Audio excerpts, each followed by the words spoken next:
ဒါဆိုရင်ဒီ public ruling ကိုညွှန်ကြားရေးမှူးချုပ်ဒီ law ကိုမိသည့် point ကနေကြည့်ပြီးတော့သဘောထားထုတ်ပြန်လဲဆိုတာကျွန်တော်တို့မသိနိုင်ပေမဲ့ကျွန်တော်တို့အခွန်တန်းတွေ point ကတော့ပုံစံကုန်ဥပဒေပုံမှန်16မှာသူကပေးဆောင်ခဲ့တဲ့အခွန်လာစဉ်လည်းမခွဲတာဘူးပြည်တွင်းကဝယ်ယူခြင်းလို့လည်းမခွဲတာဘူးပြည်ပတင်သွင်းလို့လည်းမခွဲတာဘူးဒီသုံးခုလုံးဒီပေးဆောင်တဲ့အခွန်ဖြစ်ပါတယ်အဲ့ဒီခွန်ပေါ်မှာကြာသင့်တဲ့ပုံစံကုန်တက်ပို့နေရင်ပြောသူ sorry ပုံစံကုန်ဥပဒေပုံမှန်16ရ reference ရကိုရပါမယ်ဒီနေ့တင်ပြမယ့်အခွန်ဆိုင်ရာအကြောင်းအရာကတော့ကျွန်တော်ရှေ့မှာတင်ပြခဲ့တဲ့ဒီမေခွန်းရှင်အိမ်ရဲ့ပေါ့နော်ဒါ reference ကိစ္စနဲ့ပတ်သက်ပြီးဒါနှစ်ပိုင်းမြောက်တင်ပြမယ့်အပိုင်းဖြစ်ပါတယ်အဲ့တော့ရှေ့အပိုင်း6ဒီမှာအစဉ်စဉ်တင်ပြခဲ့ပါတယ်အဲ့ဒီမှာ reference နဲ့ပတ်သက်ပြီးတော့ဒါပေါ်ပေါက်စေတဲ့အကြောင်းရဲ့အနေအထားကျွန်တော်ပြောခဲ့ပြီးတော့အခုပြောမှာကဒီ reference နဲ့ပတ်သက်ပြီးပြည်တွင်းကများဦးစီးဌာနရဲ့သဘောထားလို့ဆိုနိုင်တဲ့ public ruling တင်မြင့်သော2022ကိုပြောမှာဖြစ်ပါတယ်အဲ့တော့ဒီနေရာမှာကျွန်တော်တို့လေ့လာသူတွေသိဖို့အတွက် public ruling ဆိုတာဘာလဲဆိုတဲ့အပိုင်းလေးကိုထပ်ပြီးရှင်းပြပေးပါအဲ့တော့ public ruling လို့ပြောတဲ့အများပြည်သူသိရှိလိုက်နာရန်သတ်မှတ်ချက်ဆိုတဲ့ဒီကျွန်တော်တို့တရက်10လ2019မှာစတင်တက်ရောက်ခဲ့တဲ့အခွန်ဆိုင်ရာစီမံအုပ်ချုပ်မှုဥပဒေပုံမှန်17ရဲ့ပြဋ္ဌာန်းချက်ဖြစ်ပါတယ်သူရဲ့အဓိပ္ပာယ်သူရဲ့အဓိကအကြောင်းချက်ကဒီခွန်ဥပဒေနဲ့ပတ်သက်ပြီးတော့အခွန်ဌာနနဲ့ထိတွေ့ဆက်ဆံနေရတဲ့အခါမှာအခွန်ဌာနအနေနဲ့ဘယ်လိုမျိုးဒါတွေကိုသတ်မှတ်ပါတယ်ဆိုတဲ့ကိစ္စကိုခွန်ဌာနရဲ့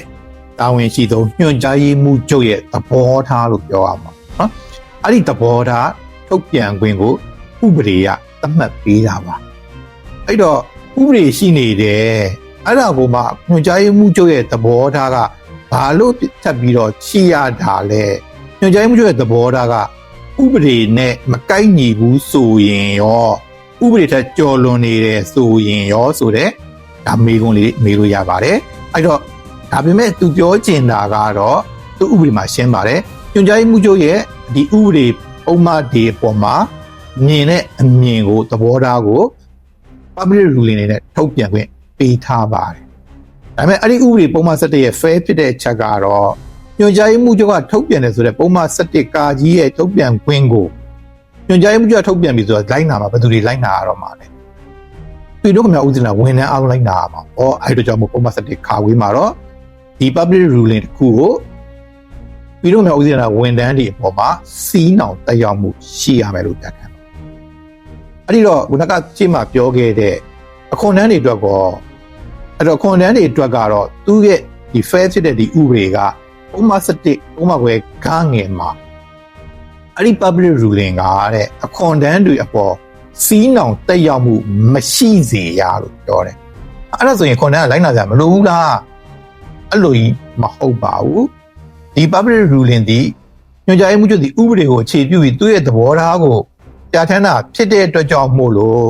ညွှန်ကြားရေးမှူးချုပ်ရဲ့ဥပဒေပေါ်ကြည့်တဲ့ point of view နဲ့အခွန်တန်းကဥပဒေကိုမြင်တဲ့ point of view မတူတဲ့အခါမှာအခွန်တန်းဒီ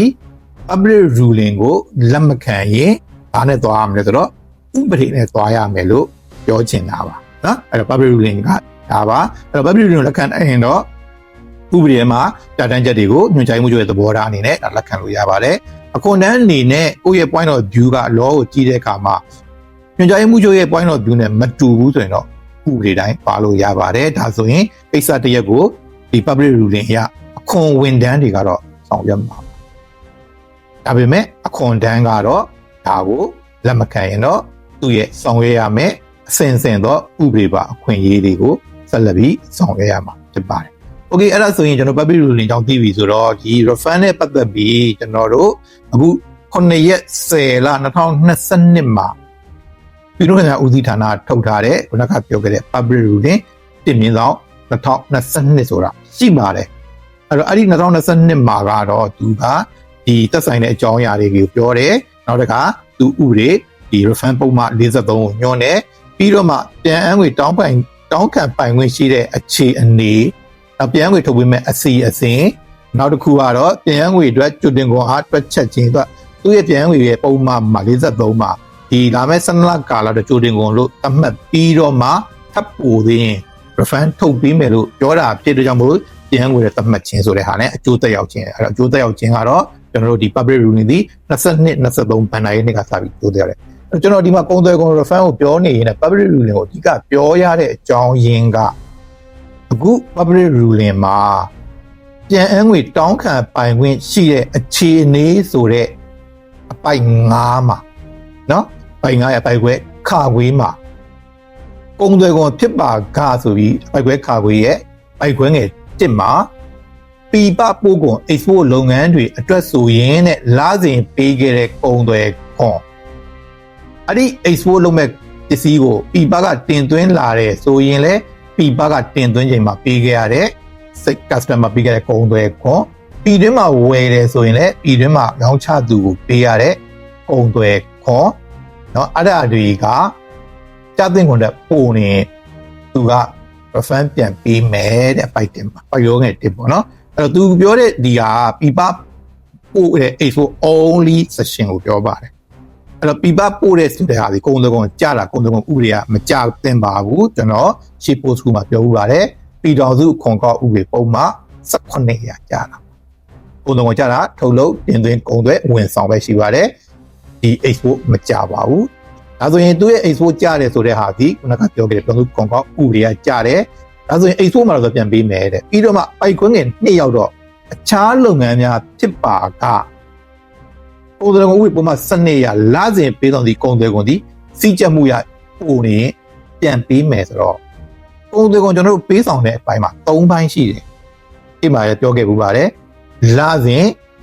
ကွန်ဆောင်တဲ့ပုံမှ12ရာပေးတာရှိတယ်။ပြည်တွင်းမှာဝယ်ယူတဲ့အခါမှာဒီရောက်ချသူကကုန်သွယ်ကုန်ဥပဒေပုံမှ9ခါဝေးနဲ့အညီကောက်ခံလို့ပေးလိုက်ရတဲ့အခါမှာသူကစီးမြင့်42ရာပေါင်းပုံစံပြန်ပေးထားတဲ့ရခင်31အခုတော့3931ပေါ့နောက်တစ်ခုကပြပကိုတာတင်သွင်းတဲ့အချိန်မှာဒီပြည်တော်စု sorry ကုန်သွယ်ကုန်ဥပဒေပုံမှ9အရာအကောက်ခွန်ကကောက်ခံတဲ့ကုန်သွယ်ကုန်အဲ့တော့ကုန်သွယ်ကုန်3မျိုးရှိတဲ့နေရာမှာ export ကလွဲရင်အခြားလုပ်ငန်းတွေကလစဉ်သွင်းတဲ့ကုန်သွယ်ကုန်ကိုပဲပို့နေပြန်ပေးမယ်ဆိုတော့31ဆိုတဲ့ပြည်တွင်းကဝယ်တဲ့ကုန်သွယ်ကုန်ပြန်ပေးမယ်ဆိုတဲ့အနေထားမတွေ့ရအောင်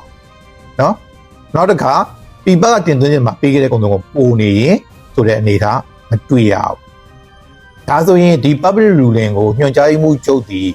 law ကိုမိသည့် point ကနေကြည့်ပြီးတော့သဘောထားထုတ်ပြန်လဲဆိုတာကျွန်တော်တို့မသိနိုင်ပေမဲ့